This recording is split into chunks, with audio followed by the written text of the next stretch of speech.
Aujourd'hui, dans notre rubrique Cyber Alerte, nous allons parler des réseaux Wi-Fi. Un mot qui est très connu par chacun d'entre nous.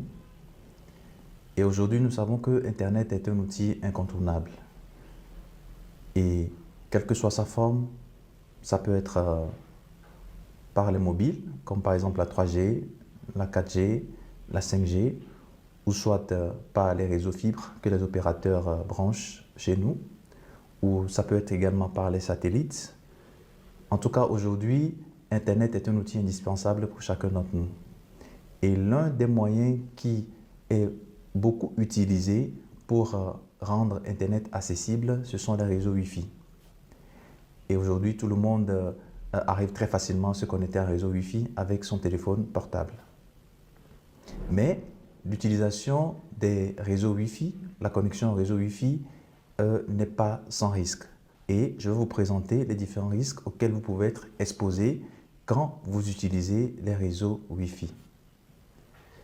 Les réseaux Wi-Fi en soi ne sont pas dangereux, mais généralement ce sont les réseaux Wi-Fi publics et les réseaux Wi-Fi gratuits qui sont généralement dangereux. En parlant de réseaux Wi-Fi publics ou gratuits, je fais mention par exemple au réseau Wi-Fi des aéroports, par exemple, des restaurants, des foires, des malls, des hôtels par exemple. Donc ce sont des réseaux Wi-Fi, je veux dire grand public. Et les réseaux Wi-Fi gratuits, c'est également aussi ces réseaux-là que nous voyons également aussi dans les aéroports ou quelquefois aussi dans les restaurants. Alors quels sont les risques qui sont liés justement à la connexion à ces réseaux Wi-Fi publics ou gratuits? Le premier élément, c'est que ces réseaux publics ou gratuits sont sans protection. Et d'ailleurs, quand vous voulez vous connecter, très souvent, le téléphone lui-même vous informe que ce sont des réseaux non sécurisés. Mais pourtant, on s'y connecte. Et pourtant, le téléphone lui-même nous informe que c'est un réseau non sécurisé. Pourquoi ce réseau n'est pas sécurisé? Tout simplement parce que les mécanismes de sécurité ne sont pas implémentés dans ces réseaux qui sont gratuits ou grand public. Les mécanismes de sécurité dont je parlais tout à l'heure, ce sont des mécanismes qui permettent de chiffrer vos données. Chiffrer vos données veut dire coder vos données de telle sorte qu'un individu malveillant, même s'il l'intercepte, ne pourrait pas comprendre le contenu, ne pourrait pas voir ce message de façon claire, ne pourrait pas le comprendre. Donc, c'est le premier danger auquel nous sommes confrontés quand nous utilisons les réseaux Wi-Fi publics et donc ou gratuits. Et donc, nos données sensibles peuvent être mises à nu quand nous utilisons ces réseaux Wi-Fi publics ou gratuits. Le deuxième risque, c'est que les cyberattaquants eux-mêmes, ils créent des réseaux Wi-Fi gratuits parce que tout simplement, ils savent que nous aimons tout ce qui est gratuit. Généralement, nous allons beaucoup plus vers les solutions gratuites que les solutions payantes. Et donc, quand vous avez à côté de vous, de votre maison, vous découvrez un réseau Wi-Fi et que vous essayez de vous y connecter, qu'il est gratuit, et bien évidemment, on est intéressé. Alors que les cyberattaquants utilisent justement ces techniques-là parce qu'ils le savent. Donc, ils vont eux-mêmes mettre en place, créer des faux réseaux Wi-Fi. Quelquefois aussi, ils le font à côté des entreprises. Imaginez, je donne un exemple, une entreprise qui s'appelle Toto, par exemple, toto.sa, et dont le réseau Wi-Fi est Toto. Par exemple, le nom du réseau Wi-Fi, c'est Toto.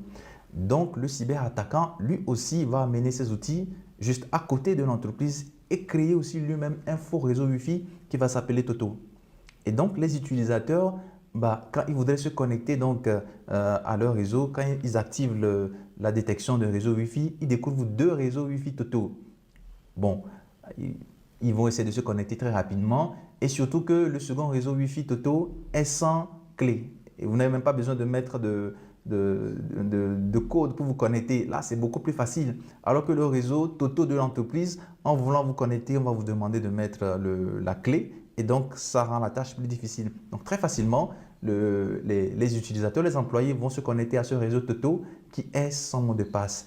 Et bien évidemment, en se connectant à ce réseau, ça veut dire que votre machine ou votre téléphone se trouve donc dans le même réseau que le cyberattaquant et donc le cyberattaquant va avoir le malin plaisir donc de pirater vos données, de voler vos données et de mener toutes les attaques qu'il voudrait parce que vous vous trouvez dans le même réseau que lui.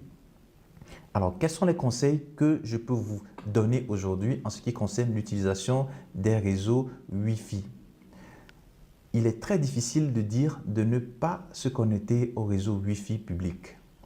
Mais la première recommandation, c'est que tant que vous en avez la possibilité, évitez les réseaux qui sont publics. Utilisez vos données mobiles, 3G, 4G, 5G, etc. La deuxième recommandation, c'est qu'en cas d'urgence ou lorsque vous n'avez pas la possibilité d'utiliser vos données mobiles, je donne un exemple, vous allez en voyage, vous êtes par exemple en correspondance dans un aéroport, par exemple, vos données mobiles ne fonctionneront pas. Et donc, vous serez probablement emmené à vous connecter à un réseau Wi-Fi public de l'aéroport, donc pour donner signe de vie à vos familles. Cela aussi est possible, vous pouvez le faire, mais à condition de ne pas envoyer des données sensibles lorsque vous vous connectez à ces réseaux mobiles.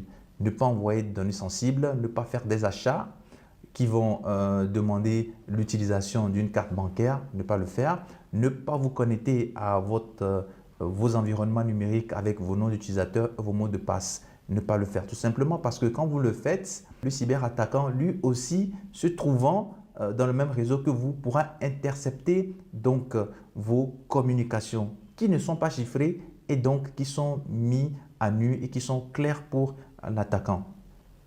Une autre recommandation qui sera la dernière, c'est l'utilisation des clients VPN.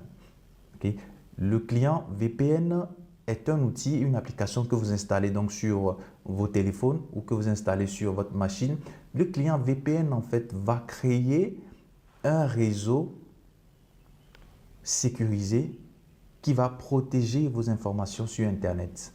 Et donc, ce qui fait que même si le réseau Wi-Fi que vous utilisez n'est pas sécurisé, ne dispose pas d'algorithme ou des mécanismes de chiffrement, le client VPN que vous avez installé sur votre téléphone, lui, va créer un tunnel sécurisé par lequel vos données vont passer. Et donc, impossible d'être intercepté par un cyberattaquant, même s'il se connecte également au même réseau que vous. C'est tout pour aujourd'hui. On se dit à la prochaine pour les prochains conseils.